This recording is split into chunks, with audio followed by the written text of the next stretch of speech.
Blake. Front, right here. I was watching the fight.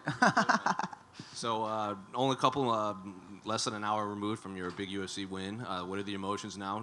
Flying all the way to Perth, Australia, and kind of ruining Shane Young's. I know it's not his home country, but this part of the world. Oh man, it feels fantastic because my whole career basically I've been going in people's backyards and ruining their day in front of their family and their friends and their loved ones. So it's nothing new. It's just a job. It's not personal. It's just what I do. Do you enjoy that role, playing the spoiler for everyone? Oh yeah, I'm like the superhero turned villain. But yeah, I love it. I love it, man. I love it because I work so hard for everything that I got, and I really do go above and beyond.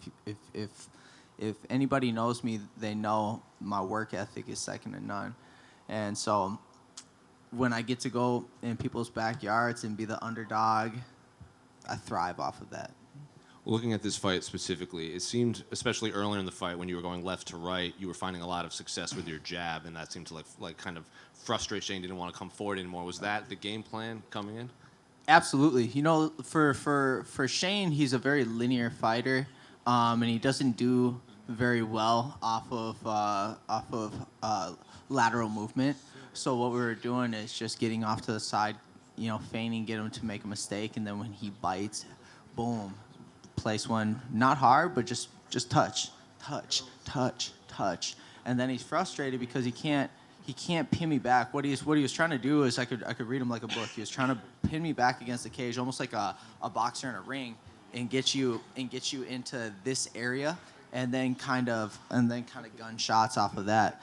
But I wasn't allowing it, and I was getting back to the center and just making him move a lot, and he wasn't feeling that. Also, you were pretty exceptional with your defensive wrestling, Shane. Like, he looked to take you down a few times, and you either reversed it or popped it back up. Were you just that? Did you know you would have that much of an advantage in the grappling and the defensive wrestling? Yeah. I mean, I felt like he had nothing on me. I mean, I trained with the best guys, Adam Lynn, went over to Vegas and trained with Andy Varela. He's like top 10 in the world for ADCC. I mean, killers, and I'm amongst one of them. I just got my black belt like a day before coming here from my coach Felipe Fogelin, who's an absolute savage. We just work hard, man, and we work like with intention. We have attention and intention mixed together with every movement we do from the moment we walk in to the moment we leave, So what was more emotional, getting the black belt or getting this win? Oh, man, I don't know. I think the black belt, to be honest. Not surprising, honestly. Because, I mean, both are 15, 16 years in the works, right? Black belt was 15 years, but it was just unexpected. Here, I'm coming in here expecting to win, so it's also emotional because I'm coming up on a year of my little brother's suicide, and it's my mom's birthday today, so it's like it's just a blessing, man. It was a couple weeks after her birthday, and I miss him every day, and I fight for him, and I fight for all the people who are suffering in silence, So today has been very, very emotional, but in such a good way. It's such a blessing, Well, to kind of go off of that, I don't know if you're aware, but Shane actually does a lot in New Zealand for suicide awareness for young men. It's kind of his mission. Did you know that? Did you speak to him at all about it? He's done a lot for this part of the world. Man, that's great. I know he had been out for a couple of years because I don't listen to like my opponent's interviews, but somebody said that like he had been struggling with depression. He got knocked out pretty bad, and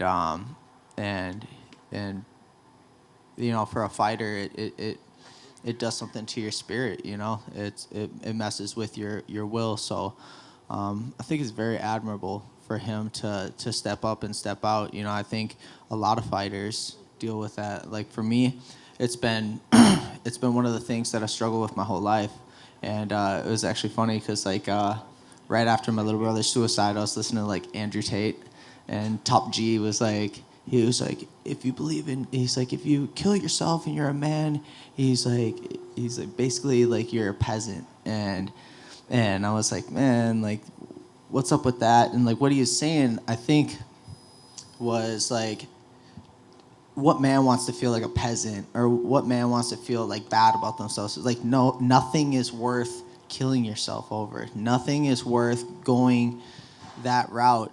You definitely don't want to live your life like that, especially if you are leaving children behind. And I don't know, man. Like for me, like I've always been like I've always kind of had like depression and like suicidal thoughts and whatnot. But after that, like I don't know if it's just how he said it or what he said, but it just kind of clicked for me, and I was just like, man, he's like, I choose not to like live in depression anymore. I choose not to like have those thoughts or go down that route anymore. So I don't know what it was for me, but it just clicked in that moment when I heard him say that. Final one for me, and I'll let you go. What do you want the rest of your year to look like in terms of here fighting in the UFC? Ooh, I want to get active. I want to get active, baby. I want to start working up the ladder. You know, I think we just beat the #1 guy in all of Canada for the Dana White Contender Series. So that was Alex Morgan, #1, 4 pro titles, and now we just beat Shane, who I think he was number 69, and I was number 110. I don't really see the 10 after that one, but it's there. You know, so I'm excited to see where the ranks go. You know, I'm excited to break into the top 15 and show what I can do and show what I'm made of, and put on great performances for you guys. I didn't get the finish, but I promise we're going to be getting finishes very soon. How closely do you look at those rankings? Because most people don't look past 20, but you're looking all the way to 110 and like 69, rank 69 and all that. Yeah. Well, it was like very exciting for me because like everybody talks about like regional rankings, right? And so on like Tapology, you're always looking on there like, oh, who's the #1 guy? Who's da-da-da-da-da? And like you always want to be that #1 guy. And I always wanted to be that #1 guy. You know, I was #1 in the country as an amateur for top 5 in boxing, and #1 in MMA as an amateur, and had 2 kickboxing titles. And so ranking for me is like, all right, yeah, like I'm coming for that #1 spot. I was always looking at the top dogs, and I'm like, man, that's the #1. I could beat that guy. And so I was looking, and so once it said world rankings on my thing, I was like, oh, yes, we did it. You know, so I saw 110, and then I go to 106 sometimes, and then I saw Shane was like 69 or 70 or something like that. So like, I wonder how much that'll push me up, you know? Blake, just one from me. Is there any featherweights on the card or featherweight fights tonight that you're really keeping an eye on? Yeah, Yair Rodriguez versus Josh Emmett. Is there any specific reason? And if I could dive a little bit deeper on more the Australian base, does anyone in the featherweight division, like a Josh Coolabau, do any of those guys stick out for you at all? No, not really. I'm more so focused on improving myself and becoming a better version of me. So my focus, even on this fight, like I didn't watch any like film on what's his face? What's his name? Shane. Yeah. I didn't watch any film on him. You know, it's like the sorry, I'm not trying to be disrespectful. No, I answered it perfectly.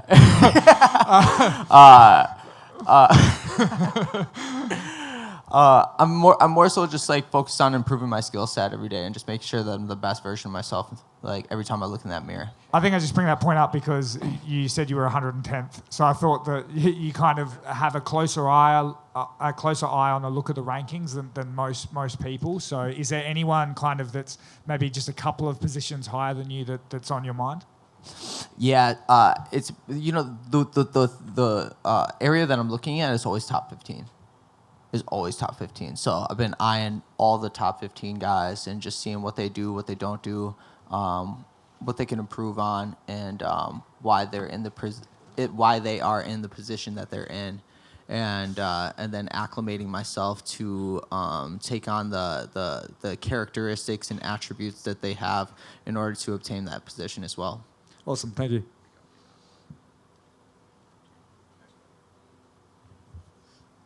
Thanks, guys. God bless all of you.